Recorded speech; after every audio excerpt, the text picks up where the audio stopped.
साईं बाबा, ये नाम बोलने में जितना मीठा है उतना ही फलदायी है।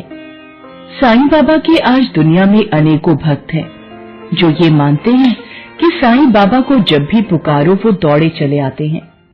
साईं बाबा सर्वप्रथम शिरडी में 16 वर्ष की आयु में एक पेड़ के नीचे समाधि अवस्था में मिले। फिर अचानक वो अंतर्ध्यान हो गए। कुछ वर्षों पश्चात वो धूप गांव में रहने वाले चांद पाटिल को मिले।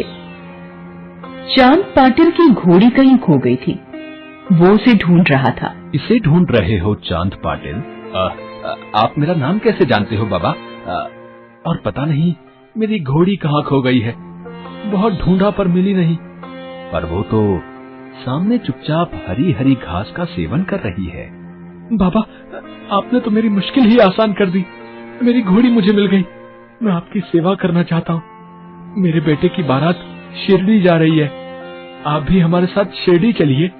और फिर साईं बाबा चांद पाटिल के बेटे की बारात के साथ शिरडी आ गए। जब बारात मंदिर के आगे से गुजरी तो बाबा मंदिर के बाहर ही रुक गए। पुजारी मालसा पति जी ने बाबा को देखा और कहा, आओ साईं आओ, तुमने तो मुझे नया नाम दे दिया महलसापति। साईं आप कहाँ चले गए थे?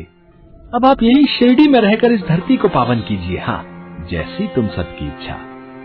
तुम सब मुझे इतना प्यार करते हो, मैं भी अब तुम सबके साथ ही रहूंगा। साईं, अपनी माँ की याद नहीं आई? तुम्हें देखने के लिए तो इस माँ की आंखें तरस गई थी।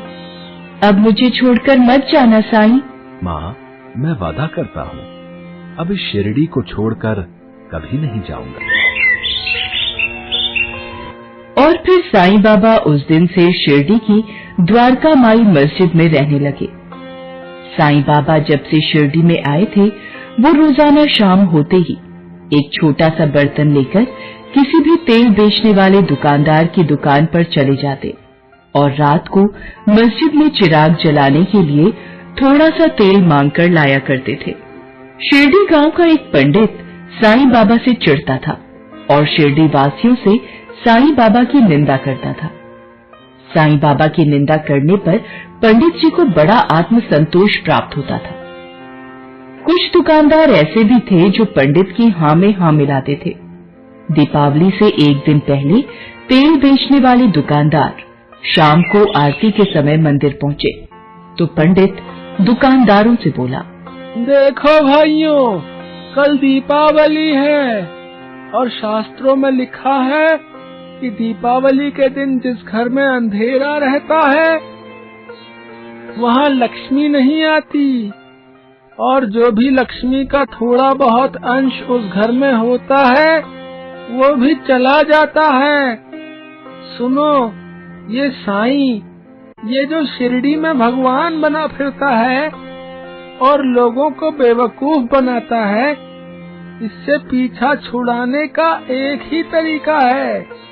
कल जब ये भिक्षा में तेल मांगने आए तो कोई भी उस साईं को तेल मत देना। वैसे तो उसके पास सिद्धि विद्धि कुछ है नहीं, और यदि होगी भी तो कल दीपावली के दिन मस्जिद में अंधेरा रहने के कारण लक्ष्मी उसका साथ छोड़कर चली जाएंगी। हाँ, ये तो आपने मेरे मन की बात कह दी पंडित जी। हम लोग भी कुछ ऐसा ही सोच रहे थे। हम कल साईं बाबा को तेल नहीं देंगे। मैं तो सोच रहा हूँ कि कल दीपावली पर तेल बेचा ही ना जाए। पूरा गांव उसका भक्त बन गया है और ये शिरडी वासी उस साईं की जय जयकार करते नहीं थकते। गांव में शायद ही 2-4 के घर इतना तेल हो कि कल दीपावली के दिए जला सके। बाकी हम सबके घर ही दिवाली के दियों से जगमगा रहे होंगे। फिर आएगा ऊंट पहाड़ के नीचे जब तेल मांगने आएंगे और तेल नहीं मिलेगा। बड़ा साईं साईं का जाप करते फिरते हैं। हाँ, यही ठीक रहेगा। सचमुच तुमने बिल्कुल ठीक कहा है। अब देखता हूँ उस फकीर को शिरडी में कौन रहने देता है। चलो फिर ये तय हो गया कि कल कोई भी दुकानदार तेल नहीं बेचेगा, चाहे कोई कितनी ही कीमत क्यों न दे। लाला, आज दीपावली का त्योहार है। आज थोड़ा सा तेल ज्यादा दे देना। बाबा, आज तो तेल की एक बूंद भी नहीं है, कहाँ से दूं? सारा तेल कल ही बिक गया। सोचा था कि सुबह को जाकर शहर से ले आऊंगा। त्योहार का दिन होने के कारण दुकान से उठने की फुर्सत ही नहीं मिली। आज तो अपने घर में भी जलाने के लिए तेल नहीं है। साईं बाबा आगे बढ़ गए। तेल बेचने वाले सभी दुकानदारों ने यही जवाब दिया। साईं बाबा खाली हाथ लौट आए। तभी एक कुम्हार जो उनका भक्त था, उन्हें एक टोकरी दिए दे गया। साईं बाबा की मस्जिद खाली हाथ लौटने पर उनके भक्तों को बड़ी निराशा हुई। उन्हें आशा थी कि अब की बार मस्जिद में बड़ी धूमधाम के साथ दीपावली मनाएंगे। बाबा, गांव का प्रत्येक दुकानदार यही कहता है कि आज तो उसके पास अपने घर में जलाने के लिए भी तेल की एक बूंद नहीं है। तो इसमें इतना ज्यादा दुखी होने की क्या बात है? दुकानदार सत्य ही तो कह रहे हैं। सच में ही उनकी दुकान और घर में आज दीपावली की रात को एक दिया जलाने के लिए तेल की एक बूंद भी नहीं है। दीपावली मनाना तो उनके लिए बहुत दूर की बात है। बाबा, अब हम दीपावली कैसे मनाएंगे? तेल के दीपक जलाए बिना यूं अंधेरा भी तो अच्छा नहीं बाबा। लक्ष्मी, तुम चाहती हो ना कि दीपावली पर तुम द्वारका माई में दीपमालाएं जलती देखो? तो द्वारका माई में दिवाली जरूर होगी लक्ष्मी बिटिया। तेरे आंसू बेकार नहीं जाएंगे। बाबा ने वहीं रखे घड़े के पानी को दियों में भरा, फिर रुई की बत्तियां बनाकर उन दियों में डाल दी और बत्तियां जला दी। सारे दिए जगमग कर जल उठे। ये देखकर लक्ष्मी और भक्तों की हैरानी और खुशी का ठिकाना न रहा। इन दियों को मस्जिद की मुंडेरों, गुंबदों और मीनारों पर रख दो। आज दीपावली का त्योहार है, लेकिन गांव में किसी के घर में भी तेल नहीं है। जाओ, प्रत्येक घर में इस पानी को बांट आओ और कहना दिए में बत्ती डालकर जला दें। दिए सुबह सूरज निकलने तक जगमगाते रहेंगे। सभी भक्त साईं बाबा की जय बोलते हुए बाबा का गुणगान करने लगे। दीपावली की रात का अंधकार धीरे धीरे धरती पर उतरने लगा था। तब तेल बेचने वाले दुकानदारों और पंडित जी के घर को छोड़कर प्रत्येक घर में साईं बाबा के घड़े का पानी पहुंच गया था। पूरा गांव दियों की रोशनी से जगमगा उठा। उन दियों की रोशनी अन्य दिन जलाए जाने वाले दियों से बहुत तेज थी। पूरे गांव भर में यदि कहीं अंधेरा छाया हुआ था तो वह पंडित जी और तेल बेचने वाले दुकानदारों के घर में। कल शाम तो इन पीपों में तेल था, ये खाली कैसे हो गए? अरे पंडित जी, जाकर बाजार से तेल लेकर आओ। एक भी बूंद तेल का नहीं है। दीपावली के दिन घर में अंधकार छाया हुआ है। तुम क्यों चिंता करती हो, मैं अभी लेकर आता हूँ। जी हांडी लेकर जब तेल बेचने वाले दुकानदारों के पास पहुँचे, वे सब अपने माथे पर हाथ रखे इसी चिंता में बैठे थे कि बिना तेल के वो दीपावली कैसे मनाएंगे। पंडित जी ने दुकान पर जाकर तेल मांगा। आओ पंडित जी, ये सब क्या हो रहा है? कल शाम को ही हम लोगों ने तेल खरीदा था, सुबह से एक बूंद तेल नहीं बचा, लेकिन अब देखा तो तेल की एक बूंद भी नहीं है। बर्तन इस तरह खाली पड़े हैं जैसे इनमें कभी तेल था ही नहीं। ये कैसे हो सकता है?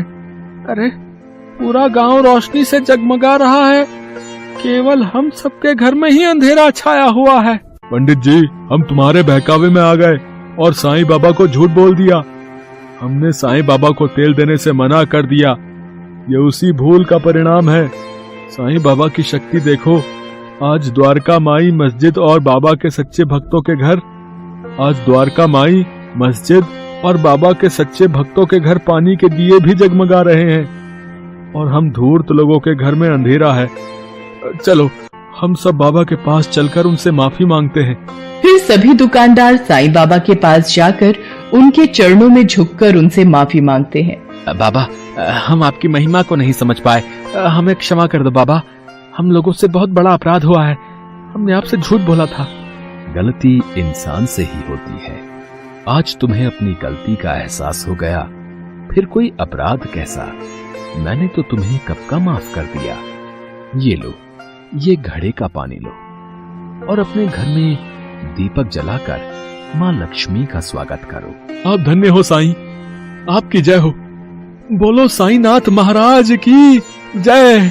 सबका मालिक एक। और फिर साईं बाबा की दीपावली उत्सव की धूम पूरी शिरडी में होने लगी।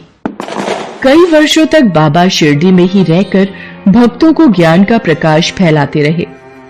साईं बाबा शिरडी की निवासिनी बैजाबाई को मां कहकर संबोधित करते थे और उनके एकमात्र पुत्र तात्या को अपना छोटा भाई मानते थे। साईं बाबा ने बैजाबाई को वचन दिया था कि वो उनके जाने के बाद तात्या का ख्याल रखेंगे।